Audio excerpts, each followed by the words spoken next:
Hello guys, আসসালামু আলাইকুম। সবাই কেমন আছেন? আশা করি ভালোই আছেন। আজকে অলরেডি সাত ডালাইয়ের কাজ চলতেছে। ওই যে দেখেন জিনিসটা, ওইটা ডালাই উপরে উঠেছে। আর আমাদের বিল্ডিং প্রায় কমপ্লিট, সাত ডালাই। এইটাই সাততলা, আর কোনো সাত ডালাই হবে না। তো দেখেন গাইস, কতগুলো মানুষ আজকে সাত ডালাই দিতেছে, মহিলাও আছে।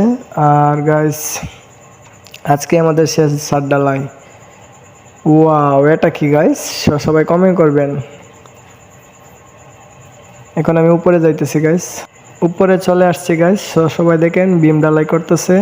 বিম, অনেকটা বিম ডালাই হয়ে গেছে। আর এদিকে মিশিং নষ্ট হয়ে গেছে, বুঝছেন গাইস। মিশিং নষ্ট হয়ে যাওয়াতে দেখেন গাইস, ছাদে কেউ নাই, শুধু আমি একা। আর অলরেডি ছাদ ডালাই আজকে অল কমপ্লিট হতে হবে। 11টা, প্রায় 12টার কাছাকাছি বাজে। আর আজকে ইনশাল্লাহ মাগরিবের আগেই ছাদ ডালাই দেওয়া শেষ হবে। তো দেখেন গাইস, ছাদে কেউ নাই, কিন্তু ওই যে রূপসের একটা লোক দাঁড়ায় আছে। আর ছাদে একটা মানুষও নাই, সবাই নিচে নাইমা গেছে। তো সাথেই থাকেন গাইস। তো গাইস, মিশিং এখন ঠিক হয়েছে, 12টা 30 বাজে। আর এখন অলরেডি ডালাই কাজ শুরু করা হবে। সবাই নাস্তা করতে গেছে, নাস্তা করার থেকে আইসা তারপর ডালাইয়ের কাজ শুরু করবে। তো সাথেই থাকেন গাইস, আমরা আজকে ছাদ ডালাই দেওয়াই লাগবে। দোয়া করবেন গাইস, যাতে তাড়াতাড়ি ছাদটা ডালাই দিতে পারি। ইনশাআল্লাহ ভালো থাকবেন।